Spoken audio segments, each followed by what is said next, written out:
This video is about every American third-party presidential candidate for 2020. You can download the presentation at the link in the description or comment section. First, a disclaimer. All copyrighted content falls under fair use for journalism. This is not an endorsement for any party or candidate, and this is not an authoritative source of information. Please do your own research. Don't take what I say at face value. If you're interested in a candidate or a party, do your own research. Some rules. Each party must be active and serious, operate at the national level, run their own candidate for 2020, and have gotten more than 2,000 votes in 2016. Also, this is just for candidates running on a party. Independents will not be covered. I might make another video for that, but this is just for parties. The first candidate I want to talk about is Jo Jorgensen, who is the Libertarian Party nominee. She's running with Spike Cohen, and her website is jo20.com.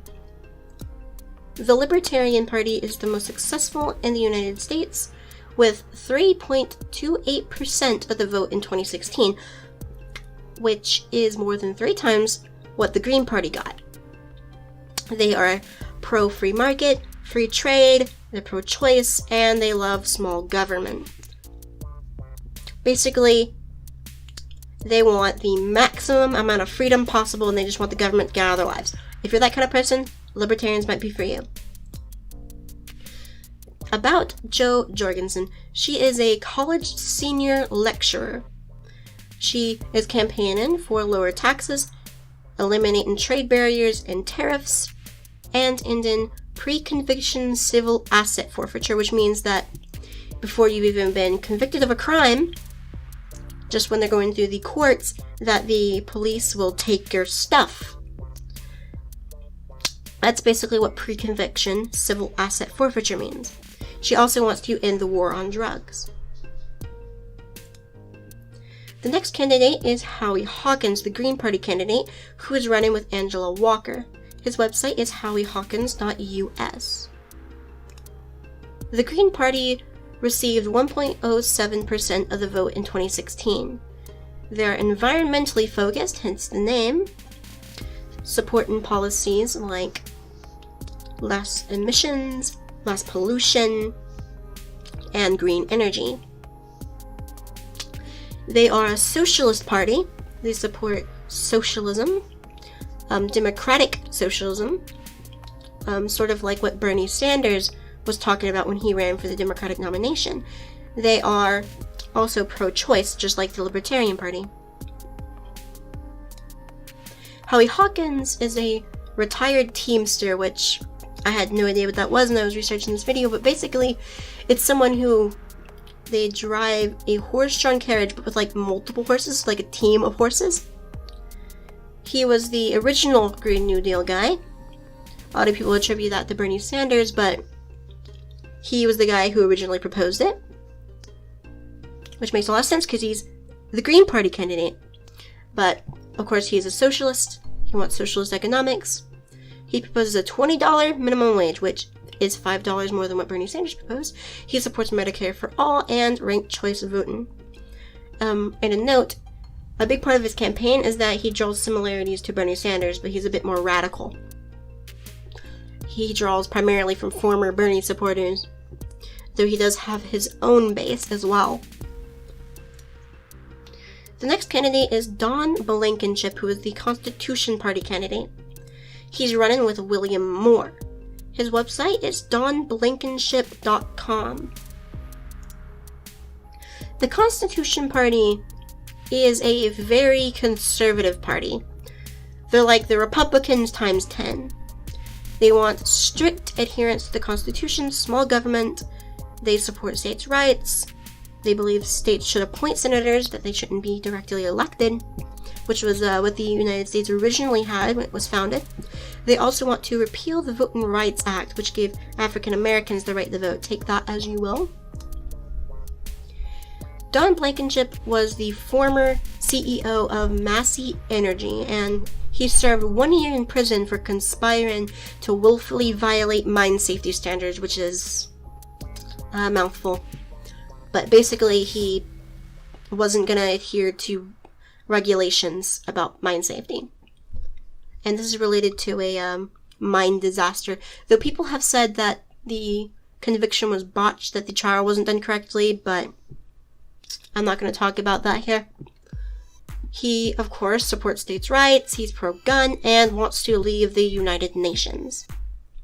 Those are the issues he's running on. Next is, on the far left, Gloria Riva. She is the candidate for the Party for Socialism and Liberation. She is running with Sunil Freeman, and her website is lariva2020.org. The Party for Socialism and Liberation, yes, that is a long name, but I'm sure there are longer, also known as the PSL, is a communist party which supports central planning. So like the USSR, the Soviet Union, they believe that the economy should be basically entirely controlled by the government. They split from the Workers' World Party back in 2004. The reasons for which I wasn't really able to find. And notoriously they support North Korea. Yeah, that North Korea with Kim Jong-un. They believe that North Korea doesn't abuse human rights. They deny that. And I'm pretty sure these are the people you see at left-wing protests with the North Korean flags, though I may be wrong. Gloria Riva is running to cancel student debt, bring all the troops back home, nationalize banks and corporations, that's the communism, seize the assets of billionaires, and she's also pro-choice. She also wants to pay reparations to blacks and Native Americans. So basically, if you're black or Native American, you'll get a check. That's basically what it means. The next candidate, which is probably my favorite at the time of recording, is Roque de la Fuente, also known as Rocky. He is the Reform Party candidate who is running with Darcy Richardson. His website is rocky101.com. The Reform Party is a centrist party. May I proclaim the centrist party? They support fiscal responsibility, which means that they want the budget to be balanced and they only want us to spend money on programs we actually need. They have an America First position, which means they want to keep jobs in the country and that they believe that we should focus on American citizens before we focus on foreigners. They support campaign finance reform. So basically, so corporations and billionaires can't pour money into someone's campaign to get them elected. They support electoral reform, which is like ranked choice vote and approval voting, basically different ways to vote. And there are a few more things as well, but it mostly has to do with how we vote, so that third parties can more easily get to government. And they take no stances on social issues. That is their big thing. No stance on social issues. They leave that up to candidates to decide. Rocky de la Fuente is a businessman. He won a lawsuit against a city government to fly a 3,000 square foot U.S. flag, which, that's a big flag.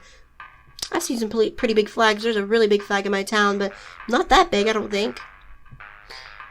Which city government, I wasn't able to figure out, and the only source was his campaign website, so take that with a grain of salt.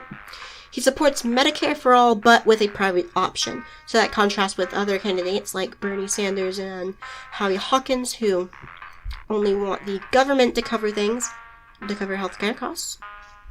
He is pro-immigration, so that's the social issues. So he specifically, his candidate, is pro-immigration. He believes that it should be easier for people to migrate, that immigrants are a generally good thing. He also supports a jobs guarantee program, which means that he wants everyone to be able to get a job. And he wants to raise the retirement age, which is a bit controversial, but will save us a lot of money. Alyson Kennedy is the Socialist Workers' Party candidate who is running with Malcolm Jarrett. I couldn't find a website for her. She might have one, I just couldn't find it. A lot of these candidates past this point are hard to research, so there are a few holes here and there, but I think I got the gist of it. The Socialist Workers' Party is another communist party, which, unlike the PSL, supports workers' unions. So basically they're more decentralized. They believe that workers themselves should control the economy rather than the government. They're pro-choice and anti-war, which is generally what socialist parties do. But a thing I found about them that's quite interesting is they support the Bill of Rights, which isn't very common among socialist parties. So again, they're less authoritarian than the PSL. So basically, freedom of speech, freedom of religion, the right to bear arms, all that stuff. So definitely a more libertarian approach to socialism. Alyson Kennedy fought against segregation during Jim Crow, took part in a large coal mine strike back in 1961, is an anti-war activist, and is pro-choice. Next up we have Brian Carroll, the American Solidarity Party candidate, who is running with M.R. Patel. His website is briancarroll.life. I didn't know there were .life domains, but there you go. Perfect domain for his campaign, actually, because the Solidarity Party supports the consistent life doctrine, which means that they oppose abortion, they're pro-life, they oppose assisted suicide, and they oppose the death penalty. They're also against gay marriage. They support distributism, which is an economic system where basically small businesses and workers / consumers, cooperatives control most of the economy. So basically, of course, you know what small business laws are. The cooperatives are basically like either the people who work there or the people who use the service will own it. Proportional representation, they support that. So in countries like the UK, where lesser parties have more representation, they can still get into government. And they also support ranked choice or approval voting. Either one is good by them. Brian Carroll is a former middle school history teacher. He supports the whole life doctrine, that's sort of his slogan, I assume, which is against abortion, against the death penalty. It supports an economy for everyone. It is environmentally friendly, anti-war, and supports universal health care. So basically, policies that help people live, I guess. Lastly, we have Phil Collins, the Prohibition Party candidate. He is running with Billy Joe Parker and has no website, at least that I could find. The Prohibition Party is the oldest third party in the United States, founded back in 1869. Long time ago, right after the Civil War. Of course, since it is the Prohibition Party, it supports prohibition of alcohol, cigarettes, marijuana, and hard drugs. But especially alcohol. They stress that alcohol is a huge problem in our society. They are also against gambling, which makes sense considering their theme, including state lotteries. Marriage, they believe, is not a government affair. I believe previously they were one man, one woman thing, anti-gay marriage, but I believe they've changed that to basically say that the government shouldn't issue marriages at all, and that the government should just have civil unions. They're pro-life as well. Phil Collins got a Bachelor of Arts in Political Science from the University of Arkansas, which is my state. He also served in the U.S. Navy for 21 years, and that's all I could find about him. Even the source I found that listed him as the Prohibition Party candidate on on their website, I had maybe a paragraph on there. Not very much information, so unfortunately I wasn't able to dig up as much about him as I was the other candidates. But that is all of the candidates. In conclusion, the United States has plenty of third parties to choose from, with a variety of beliefs. And while not every candidate is on the ballot in every state, write-ins are allowed in most. Make sure to research your state's laws and rules. None of these candidates will win, but voting shouldn't be about victory. It should be about what you believe in. That is what I want to leave you with. Vote for what you believe in.